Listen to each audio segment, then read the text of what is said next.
Hello my virtual reality humans, this is Dr. Kai and this is me playing The Legend of Zelda Wind Waker in virtual reality.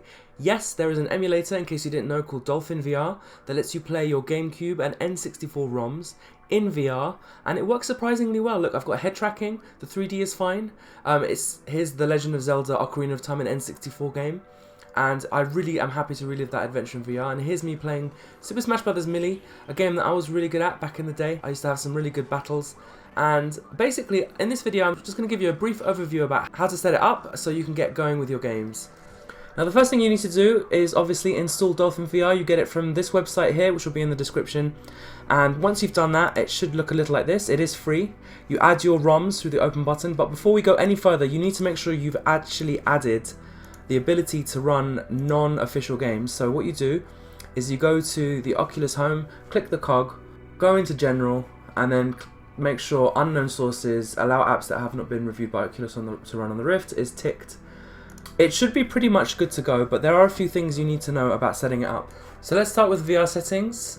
Firstly, when you're in the game, the size of the characters in the world is determined by this. So if you want to play, for example, The Legend of Zelda The Wind Waker, and you want them to be little toys, which is actually quite cute seeing as it's cel-shaded, you might want to turn this down, or if you want them more lifelike, you can turn it up.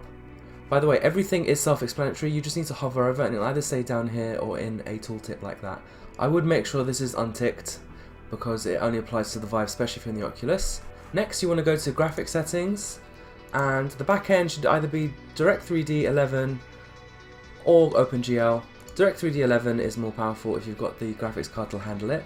Another important thing is to turn up the internal resolution, because remember the N64 especially was very low resolution, so you want to multiply it by many times, that way you'll get a crystal clear image that is suiting of a VR game. Now you need to go to the controller settings and set up your controller. So click configure, and then you just click a button and then you press the corresponding button on your controller or keyboard and you set it up like that, and it should be very stable, unlike some emulators I've tried. You can also pick a default like keyboard or Gamecube, etc.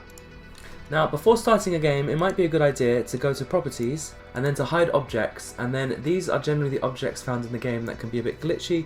You might choose to hide some of them, it's purely up to you. And you can also set some per game options, and you can also enable cheats. You can do that via config enable cheats. That's it. Double click a game now and it should load up and you are good to go. There are plenty of other settings that you can have a fiddle with, but these are the main ones, and it is, as you can see, quite quick to get going and quite easy to configure. I wish you good gaming, nostalgic gaming. I hope you have some fun loading up all your old games but finally playing them in VR. Maybe you dreamed about that when you were a young kid or a teenager. I'm not going to explain how to get hold of the games. Google is your friend, and I'm sure you're going to get it in some nice legal ways. And feel free to subscribe because I will be making plenty of VR goodness on this channel. Lots of quick guides and fun videos and plenty more. So long, humans. To the heavens to see what secrets they hold. Join me as I sail amongst the stars.